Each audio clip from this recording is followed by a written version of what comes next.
nació como Amos Klausner. Es uno de los escritores israelíes contemporáneos más importantes, ha sido nominado varias veces al Premio Nobel y nació ya en el número 18 de la calle Amos, que ya tiene su nombre, en el barrio de Kerem Abraham. Y la mitad de su ficción transcurre en ese barrio. Él mismo dice que uno de sus personajes es Jerusalén. Sus padres, Yehuda Arie Klausner, era originario de Lituania, y su madre, Fania Musman, de Ucrania. Los dos intelectuales en 1917 se fueron de Odessa a Vilna y después, en 1933, a Palestina. Pero, a diferencia, por ejemplo, de la convicción de los abuelos de Yoshua, ellos no querían ir a Palestina, pero les fueron negadas las visas, tanto a América como a Francia, Inglaterra, incluso a Alemania. No pudieron emigrar a ningún lado y se fueron a Israel. Sin embargo, la mamá tenía una nostalgia tan grande de ese mundo y el papá estaba tan ocupado un poco en la resistencia y en la liberación de Israel y, en fin, en sus traducciones, etc., que la mamá cayó en una depresión y se suicidó en una ocasión que va a casa de su hermana y se toma pues, un frasco de pastillas y muere. Eso ocurre cuando Amos tiene 12 años, se siente terriblemente culpable porque piensa que ni él ni su padre pudieron detener a la madre del suicidio. Recientemente acaba de salir una película sobre un libro autobiográfico de Amos Oz, muy conocido y que se ha divulgado mucho, que se llama Una historia de amor y oscuridad, que narra precisamente esa historia de los padres que llegaron de Europa, cómo llegaron y se encontraron con algo que no era para nada lo que esperaban. Esa tierra prometida de leche y miel no estaba por ningún lado. Al contrario, era bastante difícil vivir y poder estar en una tierra que tenía grandes dificultades de todos tipos. Les recomiendo, si pueden ver la película, muy buena. Creo que retrata bastante bien la relación de Amos Oz con la mamá y lo que significó la pérdida. Los dos eran intelectuales, pero el padre sobre todo hablaba más de 11 idiomas. Era un amante de los libros y sobre todo de lo que es la filología. Entonces se ponía a investigar las raíces de un término, lo que quería decir cada una de las palabras.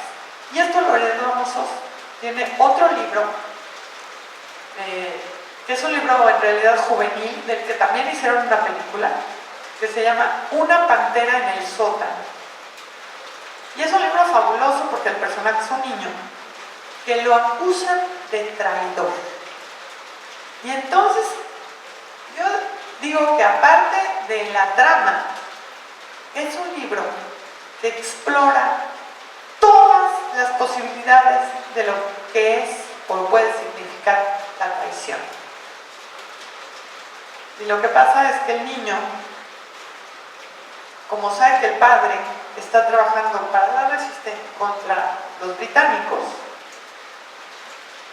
en un día que hay un toque de queda, conoce a un policía británico, más bien el policía lo agarra y lo lleva a su casa y le dice: no deberías estar en la calle. Pero entonces, al entablar conversación con él, le dice al policía: oye, yo te enseño inglés y tú me enseñas Biblia, ¿qué te parece? Y el niño decide que lo va a hacer, pero no por entablar una amistad con el policía, sino para sacarle información secreta, porque él también con sus amiguitos, otros niños, tienen una asociación, ¿no?, secreta que también está conspirando contra los gitanos. Obviamente los amigos dicen, este niño es un traidor, y van y pintan en la pared de su casa que es un traidor. Entonces él explora lo que quiere decir, no solo la palabra, sino el concepto. Y dice de sí mismo que él se va también, como a las cafeterías, a ver a la gente. Y entonces empieza a observarlas y empieza a inventarles historias.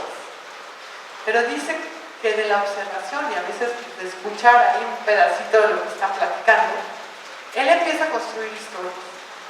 Y dice que cuando cuenta historias, también traiciona a la gente de la que cuenta sus historias, porque revela cosas que tal vez preferirían que estuvieran en la oscuridad.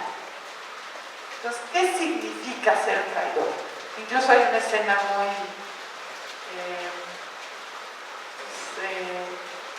inocente, ¿no?, en el libro que les digo de la pantera en el sótano, de un muchacho adolescente que ve a otra chica en una casa de enfrente por la ventana que se está desnudando, se está cambiando de ropa.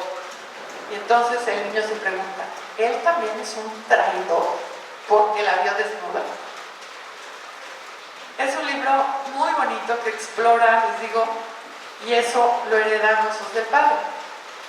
Y la capacidad narrativa de contar historias, de inventarse historias, la hereda de la madre, que era una gran narradora, según recuerda Amos Oz.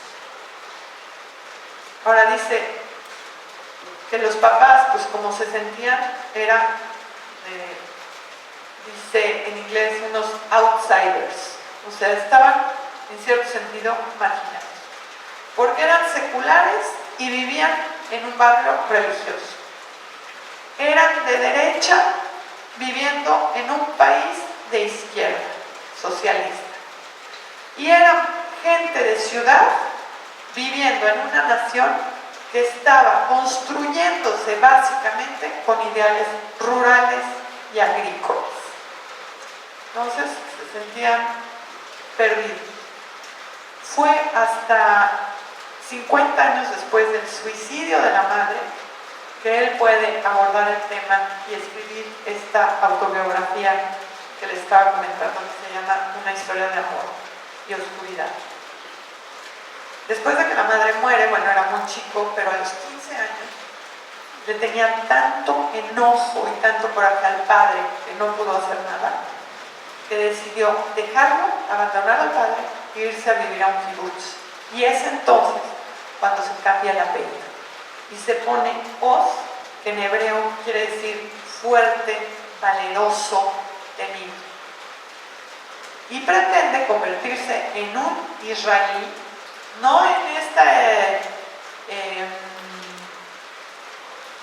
arquetipo intelectual del judío europeo, sino en el nuevo israelí fuerte, vigoroso, que trabaja la tierra y que tiene esa fortaleza y ese otro ideal.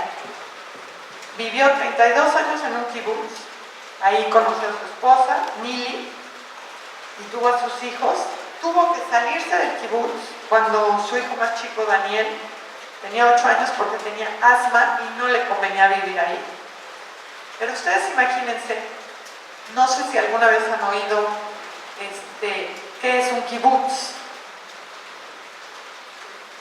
Pero bueno, para muy brevemente aclararlo, es una especie de comuna agrícola principalmente, después también tuvieron algo de industria, pero inicialmente eran comunidades dedicadas a la agricultura.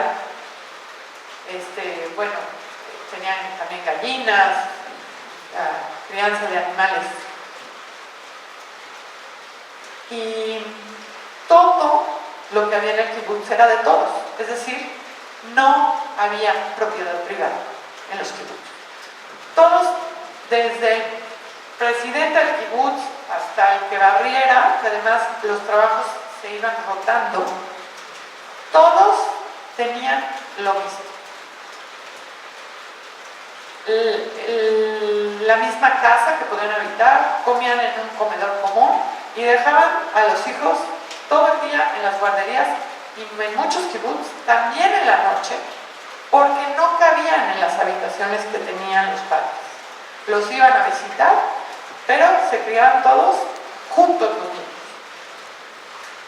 Entonces, todo lo que generara el kibbutz a través de la venta de productos agrícolas era para la comunidad por igual. Bueno, pues cuando Amos Oz empezó a escribir, él tenía de todas maneras que cumplir con su jornada de trabajo en el kibbutz. Poco a poco, cuando fue haciéndose un escritor importante, ganando premios y teniendo relevancia, todas sus regalías fueron para el kibbutz, pero le empezaron a otorgar más horas para la escritura y menos horas para trabajar en la jornada que le correspondía. Y después le permitieron incluso ir a estudiar literatura y filosofía en la Universidad Hebrea de Jerusalén. También ha sido un escritor que ha trabajado muchísimo por la paz. Tiene un compromiso político impresionante y tiene un libro que también les quiero recomendar mucho, que se llama Contra el fanatismo. Y este libro es un ensayo que habla y explora y analiza en qué consiste el fanatismo. Porque además es un tema que está en la raíz de los problemas árabes israelíes. Entonces, les recomiendo mucho este libro. Es un libro pequeño, pero muy interesante. Es un ensayo, no es novela, no es literatura de ficción, pero es un ensayo que vale mucho la pena de leer. Bueno, ha escrito más de 25 libros, 450 artículos y ensayos, ha sido traducido a 40 lenguas. Él dice, como les decía hace rato, que escribir es una forma de espionaje y traición, porque está revelando las vidas de otros. Y que si pudiera resumir en una sola palabra lo que él escribe, sería familia. Y si tuviera que decirlo en dos palabras, sería familia infeliz. Piensa que incluso la familia es una institución que no entiende cómo sobrevivir. Porque hay tanta disfuncionalidad y bueno, a él le tocó vivir, imagínense una madre que se suicida, el hijo que siente que el padre no entiende a la mamá ni percibe lo que está pasando, en fin, su enojo con el padre, su distanciamiento del padre. Y bueno, les recomiendo de él Una pantera en el sótano, Contra el fanatismo, otra novela que está escrita a base de puras cartas, es decir, es una novela epistolar, que se llama La caja negra, muy interesante también en cuanto a su técnica. Y quizás el libro que a mí más me gusta y que creo que también aprecia mucho Amos Oz es este libro que se llama El mismo mar. Y es una novela, pero es una novela escrita en verso. Entonces, ustedes imagínense, los capítulos son muy breves y toda la novela está escrita en verso. Es de una belleza maravillosa. Y después de que cuenta toda la historia también precisamente de un hijo que se distancia del padre por la muerte de la madre, muy ya entrado en la novela, aparece Amos Oz. Amos Oz aparece como un personaje de ficción dentro de su propia novela. muy interesante técnicamente, se las recomiendo mucho.